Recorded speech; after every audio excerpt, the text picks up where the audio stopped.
Monemvasia adasındaki kale, bir Türk boyu olan avarlar ve sonrasında Slav akınlarına karşı korunmak için 583 yılında Kral Mariokos tarafından yapılmıştır. Norman Krallığı, Haçlı seferleri, Franklar, Makedonlar, İznik İmparatorluğu, Ahaya Prensi derken birçok kez el değiştirmiştir. 1503 yılında Osmanlı-Venedik Savaşı sonrası Osmanlılara geçmiştir. Osmanlı kaynaklarına göre ilk başta adaya 320 hane Türk gönderilmiştir ve zamanla burada nüfusta Türk nüfusunda artış olmuştur.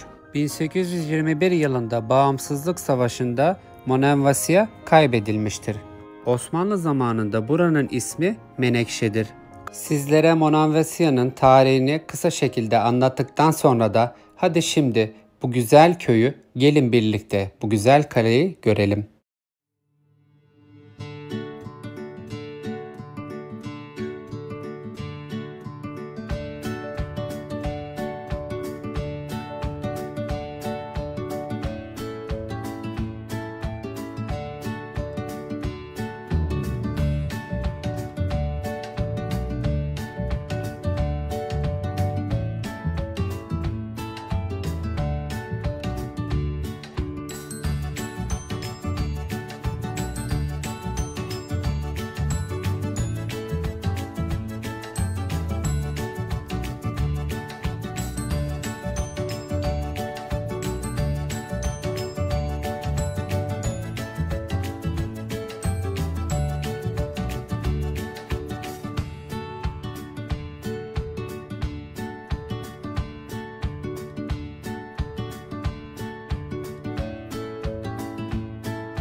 Şu anda Monemvasia'da köyün içerisindeyim. Köyün içerisinde video çekiyorum.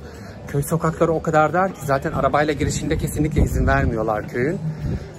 Her taraf restoran, her taraf hediyelik eşya. Ve yukarıda castle da var, kale de var. Ama kaleye çıkamayacağım büyük bir ihtimal. Şu anda tamiri varmış. Tamiri olduğu için kaleye çıkmama izin vermiyorlar açıkçası. Ah, çok güzel ya, çok küçük. Gerçekten çok güzel korumuşlar.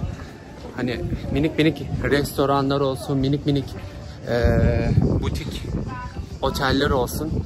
Bayağı bir iyi korumuşlar. Arka taraftaki kiliseyi görüyorsunuz zaten. Bayağı güzel. Yani turist olarak gelirseniz evet beğenirsiniz.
Antalya'ya geldim. En yukarıya tırmandım. En yukarıya tırmandığımda tabii ki Osmanlı'da uzun bir dönemler Yunanistan Osmanlı'nın himayesi altında kaldığı için dedim ki burada cami var mıdır?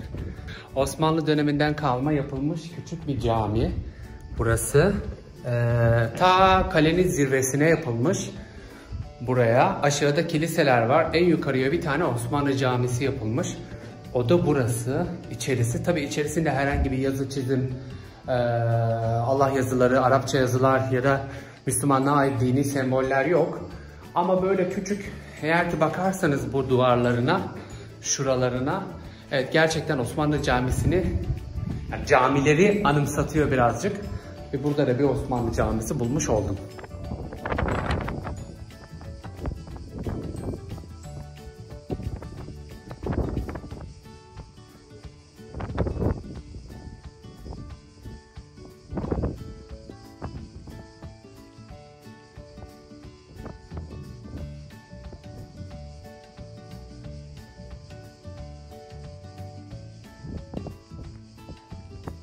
Şu anda merkezdeyim. Ayrıca burada bugün düğün de var. Bayağı bir kalabalık.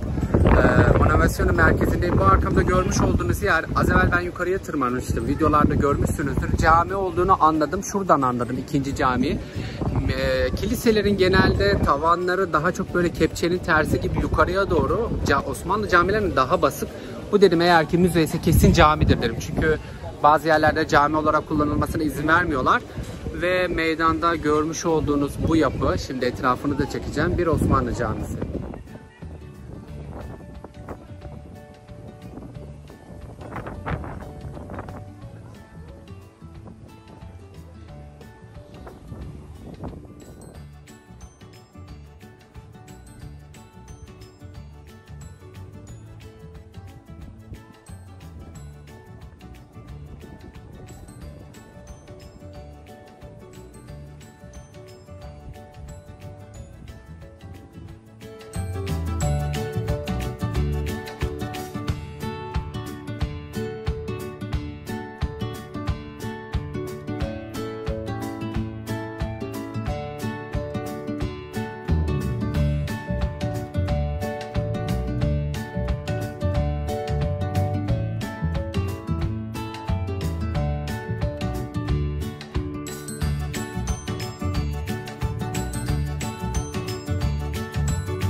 Şu anda Monanvasio videomun sonuna geldiniz. Monanvasio gerçekten çok güzel, küçük bir köy. Özellikle köyün içerisinde eski binaların tarihini koruyup gerçekten çok güzel, küçük oteller ve küçük butik oteller yapmışlar. Eğer ki ziyaret ederseniz Peloponnesos adasını, Monanvasio'da o köy içerisinde 1 ya da 2 gün mutlaka geçirin. Özellikle gün batımı kalenin yukarısında çok güzel oluyor. Sizlere anlatmak istediğim bu kadar. İlerleyen dönemlerde gittiğim yerleri ve gezdiğim Yunanistan'daki her yeri bizle alakalı bir tarihi de varsa anlatmaya devam edeceğim sizlere. Sizlerden bir ricam var. Videolarımı beğenip eğer ki beni takip ederseniz çok mutlu olurum. Kendinize çok iyi bakın. Kendinizi mutlu etmeyi unutmayın. Hoşça kalın.